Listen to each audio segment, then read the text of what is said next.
The Grand Marlowe gleamed like a jewelry box, marble columns, chandeliers, and a valet line of German badges. I walked in wearing the charcoal suit my wife, Olivia, insisted I needed for family events. Alex Carter, here for the Fletcher. Golden anniversary, I told the hostess. She scrolled, frowned. I'm sorry, sir, you're not on the list. Before I could answer, 2 hotel mountains in tuxedos arrived. They've asked that you be removed, one said. The other added, loud enough for the room, get this beggar out. Beggar. At the party I had just paid for. I didn't argue. I turned, stepped back through the glittering doors and into the cool night with my dignity and a very sharp, new kind of clarity. The switch out in my Honda, parked between a Porsche and a Tesla, I opened my laptop. For years I'd been helping the Fletchers. Venue deposits, catering balances, club dues, car leases, emergency overages. It added up, quietly, endlessly. I traced the web, Harold's slow quarter transfers, Margaret's club and charity expenses, a payroll I'd been covering for staff at Harold's villa, loan guarantees, insurance, automatic everything. Then I clicked. Cancel transfer, terminate autopay, freeze access, delete schedule. 23 minutes later, $240,000 of upcoming Fletcher funding was gone. The ringing at 9:42 p.m. My phone started to sing. Olivia, Harold, Margaret, unknown numbers. By the time I put the car in drive, the counter hit 136 missed calls. I went home, poured a bourbon, let the calls pile up like junk mail. The bell rang at 11:17. Ryan, Olivia's brother, the family's golden child, stood on my porch looking like a toppled martini. What did you do? He demanded. Cards are declining, accounts are frozen, the venue's calling, you'll regret this, we're family. I sipped, said the only sentence that mattered. No, I simply stopped paying people who treat me like garbage. Then, I closed the door. The autopsy morning, coffee, laptop, 10 years of statements, transfers, receipts, my financial archive. Patterns leapt out. Harold's business losses, really gambling debts dressed in legal stationery. Margaret's charity overruns, designer shopping, spa retreats, and floral retainers for garden parties. Ryan's startup, a 4-month coffee shop used like a tax write-off after I fronted him $45,000. Olivia's stress recovery, luxury. Retreats that coincided with my business trips. The total help I'd floated over a decade, more than $400,000. I wasn't generous. I was a system, time to bring in a professional.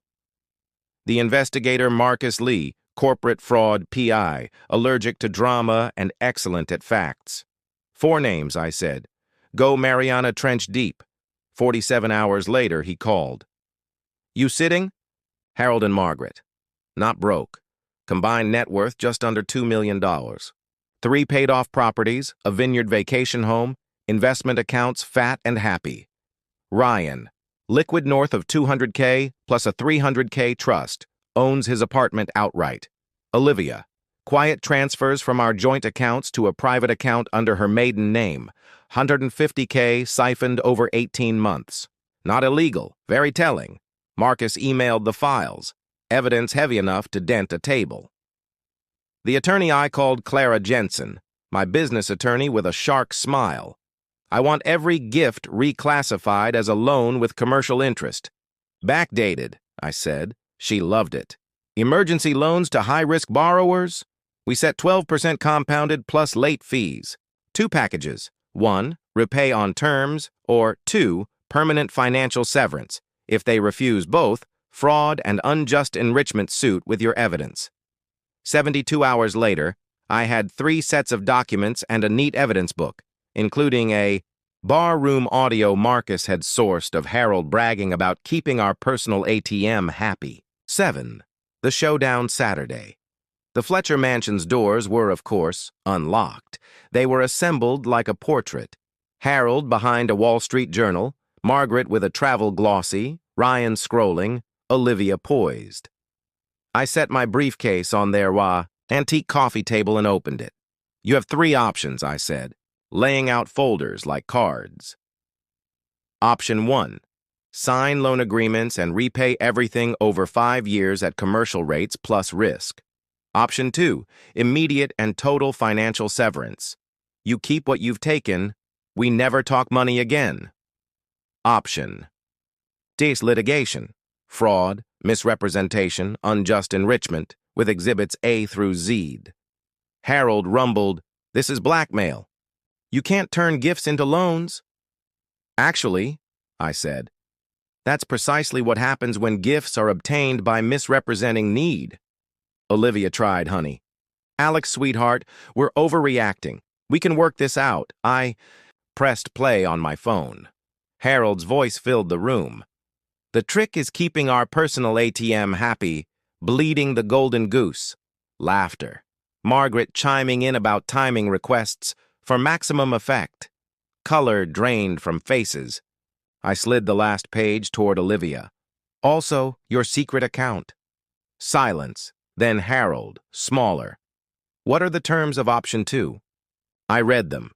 Every autopay canceled, every guarantee revoked, every tether cut. You become financially independent today. 2 days later, they chose option 2, but only after calling my boss, spinning to friends, and sending Ryan to talk sense into me. None of it mattered. The agreements were signed. The cords were severed. The fallout gossip travels quicker than wire transfers. Calls arrived, not to scold me, but to apologize. A cousin. "We thought you were just generous." Harold's brother. Something always felt off. Ryan's ex sent screenshots of group chats where I was labeled family ATM and useful but socially awkward. The relief was physical. No more late-night emergencies. No more monthly bleed. No more guilt-tipped requests wrapped in the word family. Olivia moved out. The divorce papers were waiting when I returned from a long put-off European trip. I signed. Kept the house, my business, and my peace. The after with $240,000 a year no longer evaporating into someone else's lifestyle, life expanded. I paid off every debt. Upgraded my business. Took a 3-month rail and espresso loop through Paris, Rome, Barcelona, Prague, Vienna, paid for, ironically, by not paying for a country club, a wine club, or a swan-shaped ice sculpture.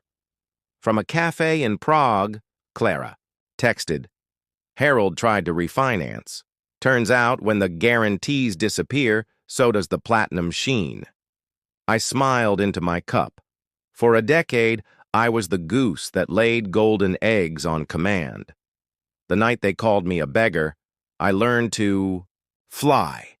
And the view, my money, my time, my choices, looks better than any chandelier in the Grand Marlow.